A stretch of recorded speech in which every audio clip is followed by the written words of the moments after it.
ఇప్పుడు రేవంత్ రెడ్డి అంటే ఆయన ఓ చిల్లర, ఆయన ఇప్పటికీ చాలాసార్లు చిల్లర మాటలు మాట్లాడిండు. ఆయన మాటకు క్రెడిబిలిటీ ఉంది అసలు?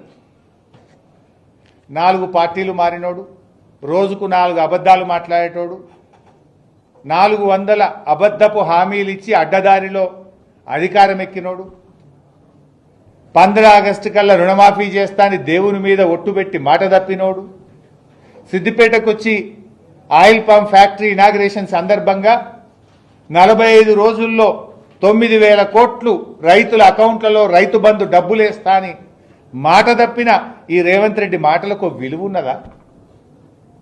అబద్ధాలు చెప్పుడు, అడ్డమైన మాటలు మాట్లాడుడు, అడ్డదారిలో అధికారాన్ని అనుభవించుడు, అబద్ధాల గారెడితో కాలం వెల్లదీసుడు తప్ప నువ్వు చేసింది ఏమైనా ఉన్నదా రేవంత్ రెడ్డి?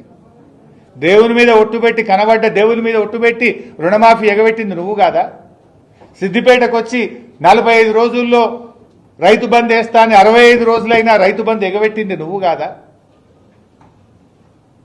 అసలు నువ్వు ఎన్ని అబద్ధాలు? అసలు 4 పార్టీలు మారింది నువ్వు, పూటకో పార్టీ మారి ఏ ఎండకు ఆ గొడుగు పట్టే రేవంత్ రెడ్డి నా గురించి మాట్లాడతాడా? నేను ఇప్పటికి 100 సార్లు చెప్పిన, నా జీవితం అంతా కేసీఆర్, నేను బతుకున్నంత కాలం బీఆర్ఎస్ అని 100 సార్లు చెప్పినా, ఇంకా 100 సార్లు చెప్తా.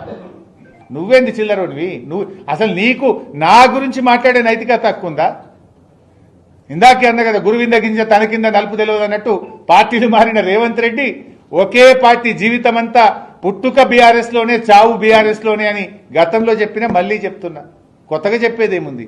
నువ్వు పుటకో పార్టీ మారుతావు, ఇవాళ కూడా కాంగ్రెస్లో ఉన్నావు, మోడీ గారి పాట పాడుతున్నావు, బీజేపీ పాట పాడుతున్నావు. నువ్వు రేపేడుంటావో తెలియని నువ్వు నా గురించి మాట్లాడి? నైతికతకు, నిజాయితీకి నేను కట్టుబడి ఈ రాజకీయాల్లో పనిచేసిన, విలువలతో ఉన్నాం. నీకో విలువలే లేవు నీకు.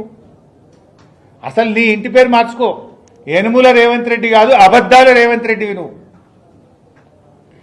నీ ఇంటి పేరు మార్చుకోవాలి నువ్వు. ఎన్నికలప్పుడు నువ్వు చెప్పినటువంటి అబద్ధాలు నమ్మే ప్రజలు మోసపోయిండ్రు. ఇవాళ ముఖ్యమంత్రి కుర్చీలో కూర్చొని కూడా అబద్ధాలే మాట్లాడుతున్నావు నువ్వు. ఒకవైపు జీవో రెన్యూవబుల్ ఎనర్జీ అంటావు, ఇంకోవైపు 24 గంటల ఉచిత కరెంట్ ఇస్తా అంటావు. ఎక్కడికెళ్ళి ఇస్తావు? రెన్యూవబుల్ ఎనర్జీ అంటేనే నీకు నీ ఆర్పీడీసీఎల్కు ఎండ కొడితే కరెంట్ వస్తుంది, ఎండ పోతే కరెంట్ పోతుంది. ఇక దానికి 24 గంటల కరెంట్ ఎక్కడికెళ్ళి ఇస్తావు?